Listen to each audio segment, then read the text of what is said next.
today. So today we are going to answer question number 8 and 9. So the Regional Trial Court issued warrants of arrest against Mayor Leroy for charges of tax evasion and graft and corruption. Mayor Leroy secretly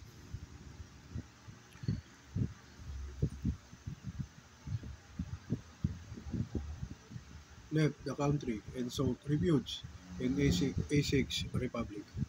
The Philippines requested from A6 Republic the surrender of Mayor Leroy pursuant to their extradition treaty.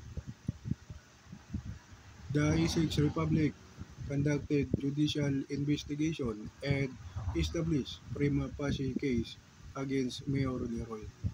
The A6 Republic, through its court, issued a warrant of surrender.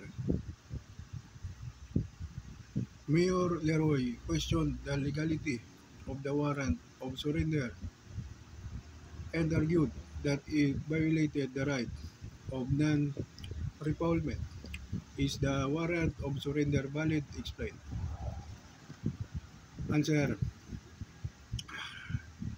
no.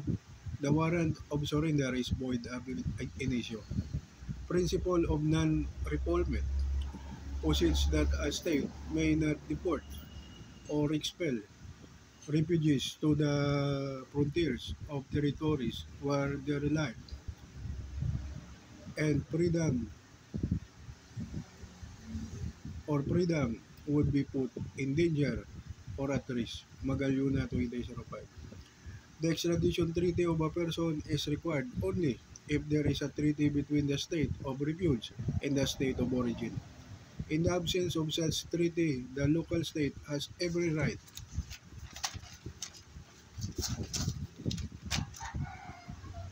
to grant asylum to the fugitive and not refuse to deliver him back to the latter state even if he is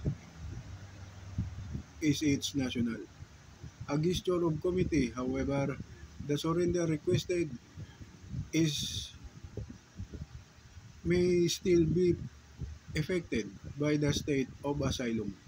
Furthermore, even with a treaty, crimes which are political in character are exempted.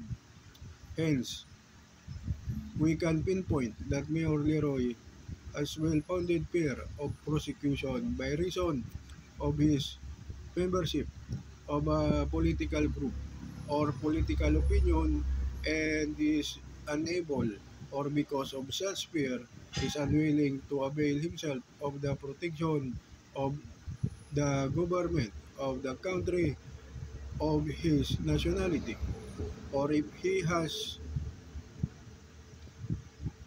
a nationality, to return to the country of his former habitual residence. United Nations Convention relating to the status of refugees, 1951, Section A, Paragraph 2. So that's my answer for number 8 in the 2024 bar exam in political law. So the answer is not so tricky. It's simple answer. So number 9 question. Fidel, a government official, was charged with and convicted of 3 separate crimes. 1. Receiving a gift in connection with government contracts where he intervened in his official capacity under Section 3B of Republic Act No. 3019 or the Anti-Graft and Corrupt Practices Act. 2. Acceptance of gift in connection with transactions affected by the functions of his office under Section 70 of Republic Act No. 6713 or the Code of Conduct and Ethical Standards for Public Officials and Employees. 3. Direct bribery under Article 210 of the Revised Penal Code. On appeal, Fidel invoked a violation of his right against double jeopardy when the trial court convicted him of 3 separate crimes is Fidel's contention that his right against double jeopardy was violated. Correct. Explain. Answer. Yes. His contention that his right against double jeopardy was violated was correct.